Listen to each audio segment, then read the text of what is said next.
Okay, this is FLN 17, measure of variation, or different ways we measure variation.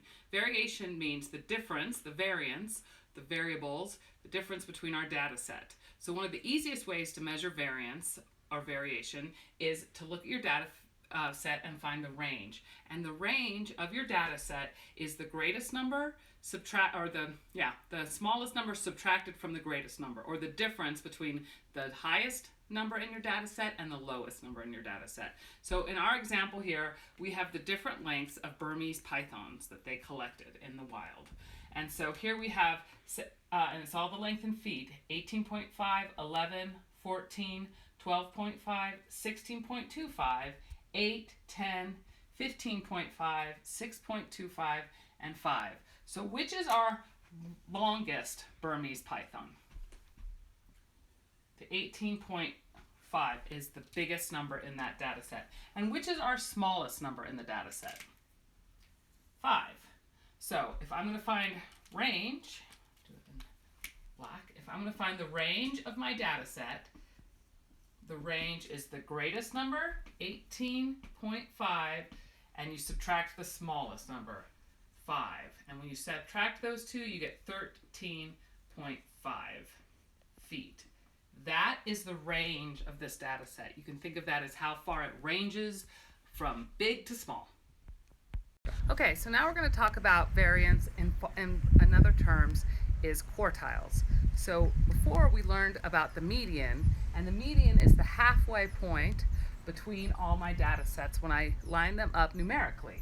The median is right dead in the center. A quartile then means I'm going to quarter my data set. I'm going to have a quarter here, a quarter here, a quarter here, and a quarter here. So let's get started. So first we need to find our median. How many points do we have? We have 1, 2, 3, 4, 5, 6, 7, 8, 9, 10. Since it's an even number, I know I'm going to have to find the two numbers in the center and take the average of the two.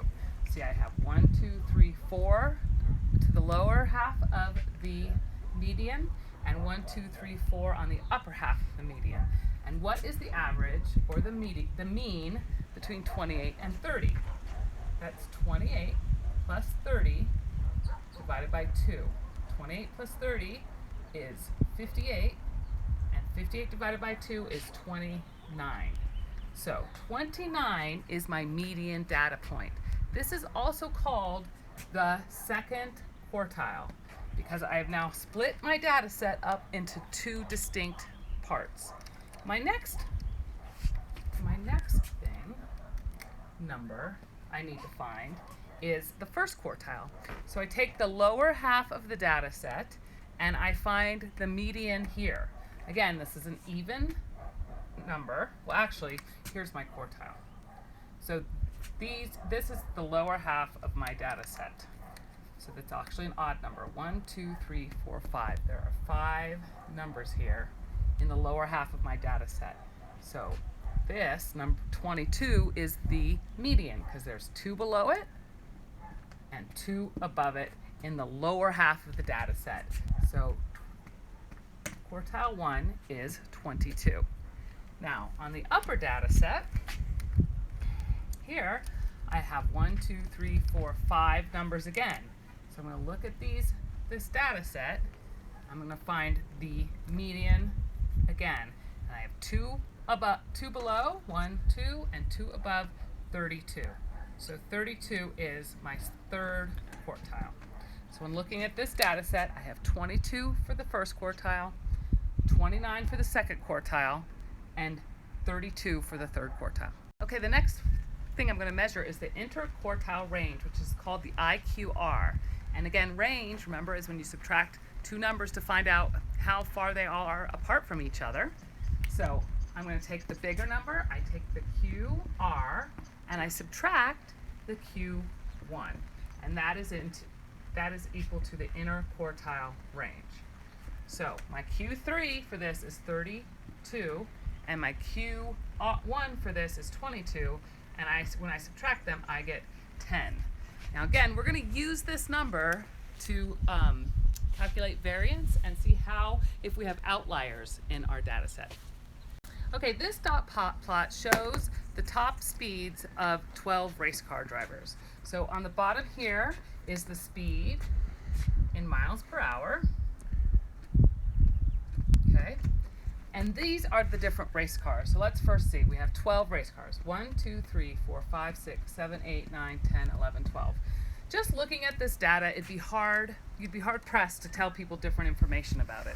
It's better to put it into different analysis. I can't really even tell you the average or the mean or the mode or anything from this. So our first step is to take this data and put it down on here in numeric order. So I have one guy that was going 220, or woman, 2 cars that were going 230 miles per hour, or 2 race car drivers. I have 2 that were going 240 miles per hour, so I need 2 240s. I have 1 race car that was going 245. I have 3 that were going 250.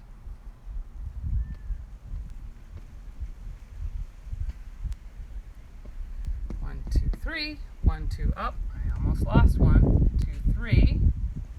I have 1 at 260, or 2, I'm sorry, at 260, and 1 at 270. So let's check. Sorry, that's a 270 at the end there, guys. Let's check that we have 12 pieces of data. 1, 2, 3, 4, 5, 6, 7, 8, 9, 10, 11, 12. 270 here, okay? So 270. So our first thing is to calculate the median. And since it's an even number, we know that we're going to have to get to the center and divide that by and find the mean. So 1, 2, 3, 4, 5, 6, and 1, 2, 3, 4, 5, 6. Here is my center. And what is the mean between 245 and 250? Well, to calculate the mean, remember guys, we add these two together and divide by 2.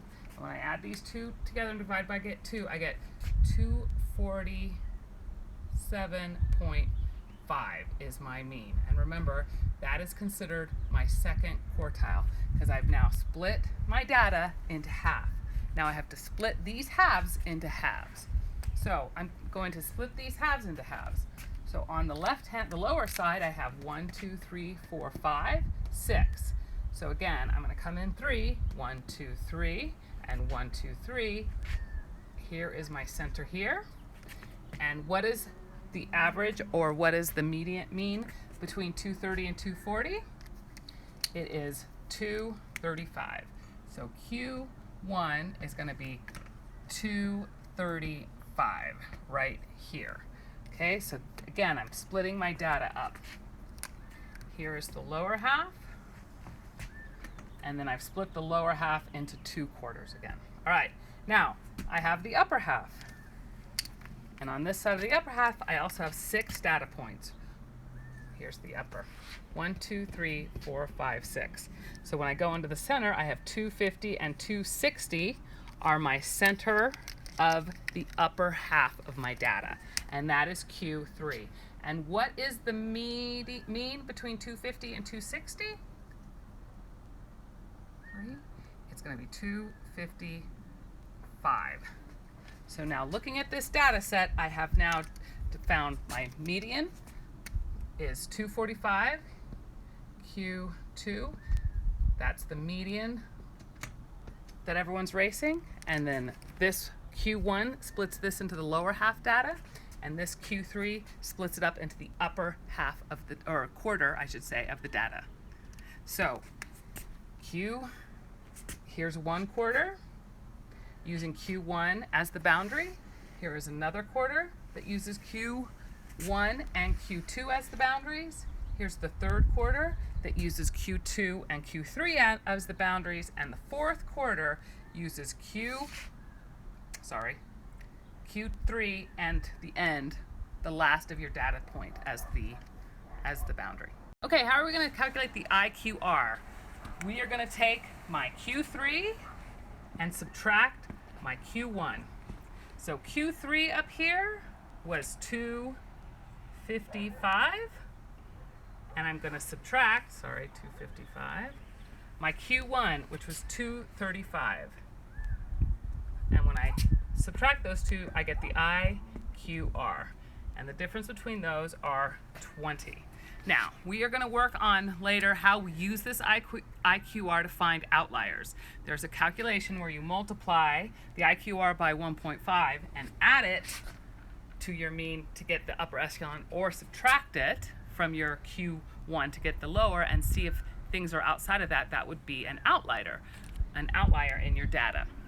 Okay, so now we're going to work on data sets when there are an odd number of data points. This is just a generic data set, and there are 1, 2, 3, 4, 5, 6, 7 pieces of data. So let's find the median. The median is the one dead in the center. So here we have 8, because I have 1, 2, 3 on one side and 1, 2, 3 on the other. So 8 is my second quartile, also my median. All right? So this has now split the data into 2 different chunks. Now on this side, I need to find the median. I'm not going to use 8. 8 is now the boundary. This is now a quartile, so I'm not going to use it when I'm finding the median of this side. So now I have 1, 2, 3 on this side, so 4 is the one in the middle, and that's my Q1.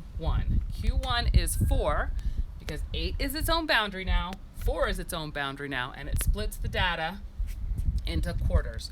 1, 2, 3, 4. 4 quarters.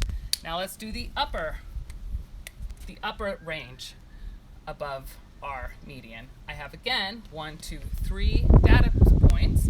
I'm going to find the center. The center is 12, where I have 10 on one side and 14 on the other, and this is my Q3. So this way we didn't have to take averages or means at all. We just found the medians that way.